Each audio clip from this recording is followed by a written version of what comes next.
সংসদে বিরোধী ঝড়, লোকসভায় মণিপুরের বাজেট পেশ করবেন অর্থমন্ত্রী নির্মলা সীতারামন। মণিপুরে জারি হয়েছে রাষ্ট্রপতি শাসন, সেই কারণেই মণিপুরের বাজেট পেশ লোকসভায়। অন্যদিকে মণিপুর নিয়ে আলোচনার দাবি কংগ্রেসের, ইতিমধ্যেই মুলতুবি প্রস্তাব এনেছেন কংগ্রেস সাংসদরা। জম্মু কাশ্মীর নিয়েও মুলতুবি প্রস্তাব কংগ্রেসের। বিরোধী তৃণমূলেও এপিক ইস্যুতে সরব হবে দুই কক্ষ। তৃণমূলের সঙ্গে রয়েছে কংগ্রেস সহ অন্য বিরোধীরা। একাধিক ইস্যুতে কিন্তু আজকে সংসদে বিরোধী ঝড় ওঠার সম্ভাবনা রয়েছে। একদিকে লোকসভায় মণিপুরের বাজেট পেশ করবেন, কারণ আমরা যেমনটা জানি যে মণিপুরের মুখ্যমন্ত্রী তিনি ইস্তফা দেওয়ার পর থেকেই মণিপুরের রাষ্ট্রপতি শাসন জারি রয়েছে। এবং আর কি কি বিষয় নিয়ে আজকে সংসদে ঝড় উঠতে পারে, কি কি বিষয় নিয়ে আলোচনা হতে পারে, কি কি দাবি থাকতে পারে বিরোধীদের, সবকিছু জানার জন্য এই মুহূর্তে আমরা যোগাযোগ করবো। আমাদের সঙ্গে রয়েছেন আমাদের প্রতিনিধি বাসব রায়। বাসব, হ্যাঁ, আজকে সংসদে বাজেটের দ্বিতীয়বারের যে অধিবেশন সেটা শুরু হয়েছে। তো দু তিনটে বিষয় খুব উঠে এসেছে। প্রথম কথা হচ্ছে এপিকের যে ডুপ্লিকেট এপিক যেটা দেখা যাচ্ছে সেটা নিয়ে তৃণমূল ইতিমধ্যেই মুলতবি প্রস্তাব জমা দিয়েছে, যেটা নিয়ে আলোচনা হোক। এছাড়া যেটা ঘটবেই, এই তৃণমূলের প্রস্তাব আলোচিত হবে কিনা সেটা অন্য কথা, কিন্তু যেটা ঘটবেই সেটা হচ্ছে মণিপুরের বাজেট আজকে লোকসভায় পেশ করবেন অর্থমন্ত্রী নির্মলা সীতারামন। এবং মণিপুরে যে রাষ্ট্রপতি শাসন জারি করা হয়েছে সেটা রাজ্যসভায় জানাবেন আমাদের স্বরাষ্ট্রমন্ত্রী অমিত শাহ, এরকমটাই কথা আছে। যদি অমিত শাহ না থাকেন তাহলে তার মন্ত্রকের কেউ। এমনি মণিপুর নিয়ে আলোচনা সংসদে খুব একটা হয়নি, একবার বাদ দিয়ে। তো স্বাভাবিকভাবেই মণিপুরের যখন দুটো প্রসঙ্গ লোকসভায় এবং রাজ্যসভায় হবে, বিরোধীরা এই সুযোগ ছাড়বে না, তারা মণিপুর নিয়ে কথাবার্তা বলবে এবং বলতে চাইবে, এবং সেটাই স্বাভাবিক। এছাড়া রয়েছে কাশ্মীর প্রসঙ্গ, কারণ কাশ্মীরে গতকালই কাঠুয়ায় 3 জন মারা গেছে।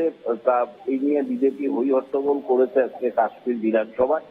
তো বিষয়ের কিন্তু কোনো নেই, কি বলবো, কম নেই।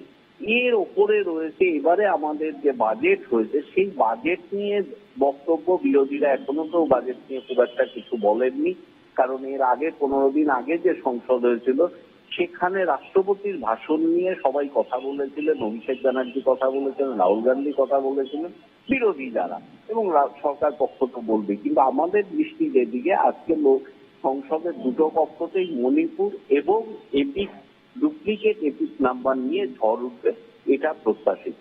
বাসব, আমরা দেখেছিলাম বীরেন সিং পদত্যাগ করার পর থেকে কংগ্রেসের মূলত যেটা অভিযোগ ছিল যে তাদেরকে আলোচনার জন্য ডাকাই হয়নি, তাদেরকে সরকার গঠন করার জন্য কোনো সুযোগই দেওয়া হয়নি। যখন মুখ্যমন্ত্রী পদত্যাগ করলেন তাদের মতামত নেওয়া দরকার ছিল। সেক্ষেত্রে কিন্তু এই বিষয়টা অত্যন্ত গুরুত্বপূর্ণ হতে পারে আজকের অধিবেশনেও। হ্যাঁ, সেটা হচ্ছে একজন সাংবাদিক হিসাবে আমি কোনো পক্ষ নিতে পারি না। তো কিন্তু যেটা মণিপুর নিয়ে যেটা দেখা যাচ্ছে, মণিপুরে 2023 সালের 5 মে সেদিন থেকেই মণিপুরের পরিস্থিতি উত্তপ্ত হয়ে উঠেছে এবং আজও তার বিরাম ঘটেনি। গতকালই মণিপুরে একজন মারা গেছে এই গোষ্ঠী সংঘর্ষে, এবং গোষ্ঠী সংঘর্ষ বলবো না, একটা গোষ্ঠীর সঙ্গে সেনাবাহিনী বা নিরাপত্তা বাহিনীর লড়াইয়ে একজন মারা গেছে। তো মণিপুরে যেভাবে রাষ্ট্রপতি শাসন জারি করা হয়েছে, প্রথম কথা তো মণিপুরে রাষ্ট্রপতি শাসন জারি করা হয়েছে অনেক পরে, যখন দরকার ছিল তো তার অনেক পরে মণিপুরে রাষ্ট্রপতি শাসন জারি করা হয়েছে। এছাড়া মণিপুরে যখন বীরেন সিং পদত্যাগ করেছিলেন বা কিছুদিন আগে, তারপরে কোনো পক্ষকেই মণিপুরের সরকার গঠনের জন্য আমন্ত্রণ জানানো হয়নি। এবং সবচেয়ে যেটা বড় কথা সেটা হচ্ছে মণিপুর বিধানসভা উড়ে গেছে, বিধানসভা আর এখন হয় না, বিধানসভার কোনো অধিবেশন নেই। মানে মণিপুরে বলা চলে যে আমাদের দেশের যে কেন্দ্রীয় সরকার মণিপুর পরিস্থিতিটাকে ভালোভাবে সামলাতে পারেনি, এটা বলা যেতে পারে। এবং সেই সূত্রেই মণিপুর নিয়ে আলোচনা হবে লোকসভা।